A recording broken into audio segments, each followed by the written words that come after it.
Très bien mais xam nga dans la tradition judiciaire au Sénégal dans notre tradition judiciaire liñ faral di gis mooy su amee une procédure judiciaire qui est déclenchée wala une enquête en cours toujours naturellement c'est le parquet qui sort pour communiquer. loolu c'est le droit yoon moo ko may procureur. bañ na ko mais man gis naa ci code de procédure pénale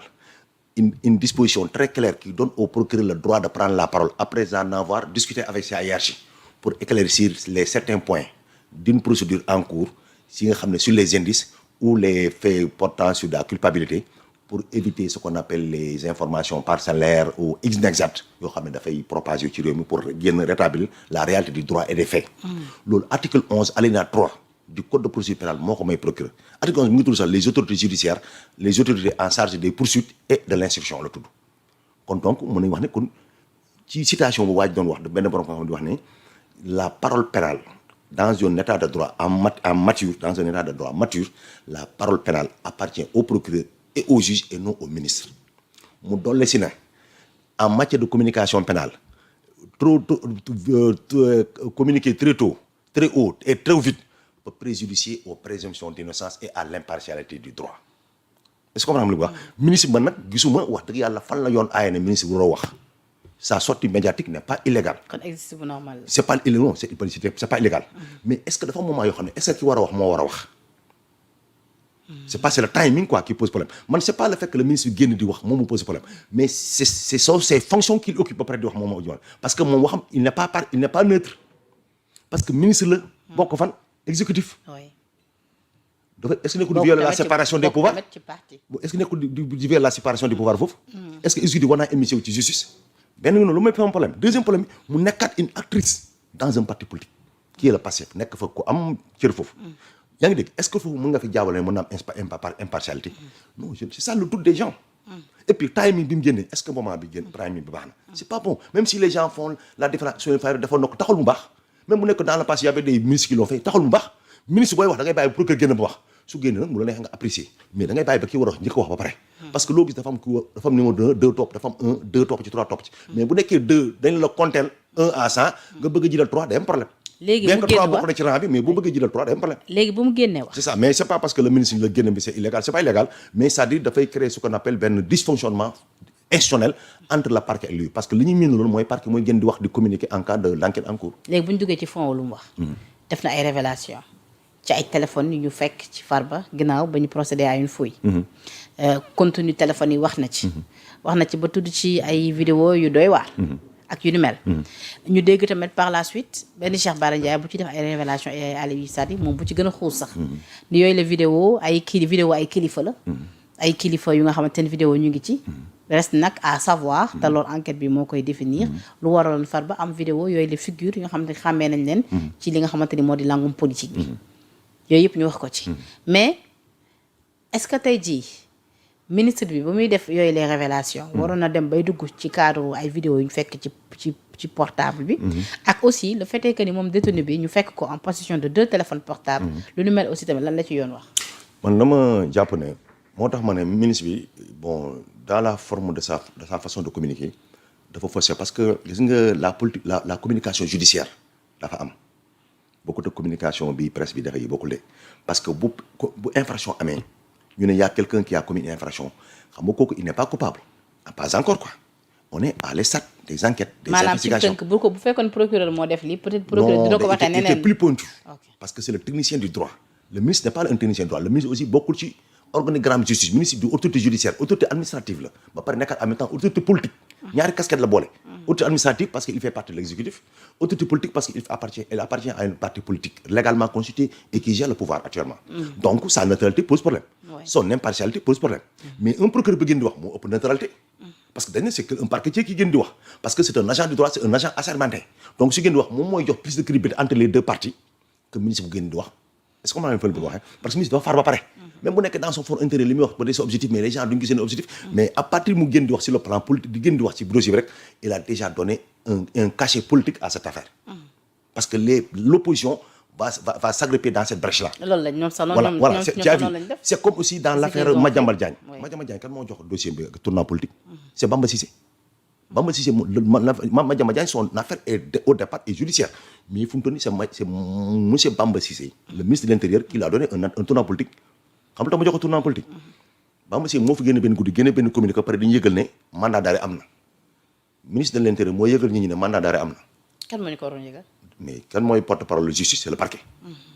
parquet tey bu nekkee dañoo jàpp tey Farba tey infraction bi mu def la ñu ne infraction la su nekkoon tey procureur da ko yóbbu instruction su juge bi soxlaa lever immunité parlementaire yi kii Diomaye Farba du kii la koy jox du ministre bi du bind le juge du bind directement ministre bi ministre kii bi du juge bi du bind directement ministre bi juge procureur lay bind da ko damaa soxla yëkkati immunité parlementaire Farba dama ko bëgg auditionné léegi su boobaa ministre bi mooy porte-parole ministre bi mooy représentant ministre de la le procureur mooy représentant ministre de la justice ci procureur ci tribunal bi moo tax juge bi da koy jox procureur bind lettre jox ko ministre bi à son tour jox ko président assemblée nationale ku nekk liggéey bi ngay jox un ministre du bëgg a communiquer procureur lay jox ne ko lii mu am ci enquête bi ma confié pour que jël benn bataaxal ne wala da ngay xool bi ñu naan Moustapha Ba gaañu na kan moo génn communiqué day fa am autopsie ex-ministre de l'Intérieur moo ko wax c'est le procureur moo parlé ne Moustapha Ba gaañu na dans des conditions douteuses voilà def nañ yóbbu nañ ko pour des questions d'autopsie et d'enquête une enquête en cours dafa am tout kon des informations judiciaires dañ ko bàyyi ku nekk mu def ko Bamba Cissé il gère la sécurité publique yaa ngi dégg et la sécurité publique des personnes et des biens mais c'est le ministre de la justice quand il parle maintenant des actes de mandat des actes juridictionnels ou des actes judiciaires kooku ministre bi dañ ko bàyyi procureur mu def ko léegi ñu ñëwaat ci fond bi ci propos yi Yacine tenir léegi propos yi monsieur madame Yacine Fall tenir propos yi man dama ne man wax naa je vais répéter que c'est pas le ministre sa sortie ne me pose pas problème parce que dans l'instant que ça rentre dans l'ordre naturel normal na maanaam loi terew ko awma ci problème seulement casquette yi may wax ne maanaam c'est-à-dire ce qu'elle interne loolu mooy problème bi rek mais je veux dire que ministre bi tey su nekkoon daf ne peut-être Farba dafa génn parce que les gens attendaient que mu expliquer ñu pourquoi ñu bàyyi Tahirou bàyyi ñu Farba parce que li ñu jot a gis ci justice li muy doxee justice Sénégal heure bu amee une infraction mu am auteur principal ak complice auteur principal bu amee liberté provisoire complice dañ ciy bénéficier wu loolu mooy tradition bi ñu jot a gis lu bari loolu la yaa ngi dégg bii nag les gens commencé en parler affaire bi nag commencé tikki nit ñi la moo la fekk ñu bàyyi auteur principal bi bàyyi complice bi bañal ko kii bi man à notre grande surprise ñu xëy la ministre Yacine Fall xëy ne voilà dafa am ay infractions yi kon gars yi parce que nit ku ne xel moom Yacine Fall dafa am xel ñun ñu am xel dañuy xalaat kon gars yi jàpp ne parce que boo xoolee le dernier moment le parquet def opposition bi ne Farba du génn kon gars yi ne est-ce que nekkul infraction yi moo tax Farba génnutoon parce que ñu génne ko ci kaso yi ba pare di ko jàppal ci infraction yi ko dugalaat ça peut friser le ridicule wala ñi mën nañ xam ne lii acharnement la moo tax ñu téye ko foofu bloqué ko pour bañ mu génn ba pare ñu créé charge yu bees yi mais du maire bi moo doon créé charge yi gis nga boo demee France xam nga qu'on appelle le procureur de Paris Jean-Michel Molin xam nga la lay jàngal léegi la communication judiciaire ou la communication du parquet bu doon parquet du communiquer nii techniquement dafa am boo xoolee maire bi sax dafa am erreur ci infraction yi parce que nga dégg mu ne waaye c'est des faits graves qui peuvent trouver l'ordre public des faits qualifiés des infractions à caractère politique infraction à caractère politique ak infraction politique du benn xam naa dafa juum infraction politique la bëggoon wax infraction politique moo gën a grave infraction à caractère politique infraction à caractère politique c'est des infractions de circonstances qui dépendent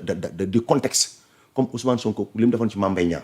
ci cadre contexte politique la woon situation événement politique nga def ci infraction la ñu ooy infraction à caractère politique mooy infraction ki ko def politicien la mais moo xam ne ko defee aussi situation politique la woon bokkut ak infraction politique une infraction est politique lorsque son mobile est politique une infraction politique mooy infraction dafay viser la sécurité de l'État ay attentat à la sécurité de l'État ay comment dire appel à l'insurrection appel à comment dire trouble à l'ordre établi yaa ngi dégg ay complot avec des comment dire pour déstabiliser l'État son bon fonctionnement wala ay actes de terrorisme yoo xam ne dañ koy def loolu mooy les infractions politiques loolu parce que le mobile est politique parce que vous pouvez troubler l'ordre institutionnel établi. atteinte à la sécurité de l'État moo tax ministre bi mu waxee ne way am na ay ñu doon ootante téléphone yu nekk réew ma kon nga jàpp ne kon am na peut-être mu ngi jàpp ne waaye ñu créé ay accointance ak ñeneen à quelle fin peut-être moom moo xam parce que il n'a pas tout dit tegal nañu rek ay sur le plan factuel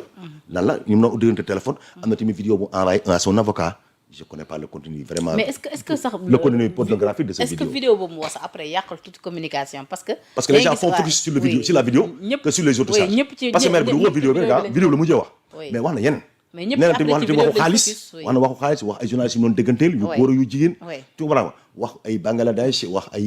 Maroc tout ça je veux dire sur le plan communicationnel après vidéo bi dafa yàq communication parce que maire boo ko déggee bi wax il considère toujours le faire avec assurance mais bu doon procurer utiliser le conditionnel procureur bi wax toujours loo xam ne leeragul. il utilise le conditionnel. parce que il semblerait que voilà il serait établi voilà que les enquêtes sont en train de d'être menées. et à l'issue de ces investigations là on saura peut-être ce qu'il y a à les refaire. mais pour le moment il faut garder que voilà dans ces cas d'espèce voilà on a reçu les informations selon lesquelles certaines personnes seraient tentées ou bien on tente procureur yow lay waxee quoi. c'est-à-dire avec des pincettes. Ouais. mais femme bi il waxee mais madame la ministre il parlait avec beaucoup d'assurance. comme si Farba est déjà auditionné jugé et condamné. moo tax nag moom man bañu ma génn mais dafa bàyyi pour que génn ba pare. moo tax bi mu waxee loolu waaw commenté ko. moo tax monsieur le juriste bi mu waxee la ba pare après le lendemain bi ñu déggee ñu ne Farba a été blanchi par le procureur ñu bëri après comprendre ñu. parce que dañ ni entendre nañ ko ci dossier boobu. mais retenir ñu dara contre moom. après finalement ñu leeral ni c'est parce que Farba député la à la base. donc procédure bi ñu ko doon teg dañoo jaar assemblée lever immunité parlementaire. donc procédure bi tam su amaat comme li nga wax noonu sànq juge bi dafay jaaraat ci procureur pour ni ko dama soxla ñu lever immunité su fekkee soxla na ko. pour ñu démarrer à l'assemblée lever waat ko pour ñu mën a ko attaquer ak dossier bi. chaque procédure bu bees rek lever immunité parlementaire benn bees à chaque dossier bu bees bépp dossier bu bees bi ñu ko tegal immunité parlementaire bu bees noonu lay demee. kon su ma comprendre boo xoolee gisee moo taayaru dindiwoon nañ ko.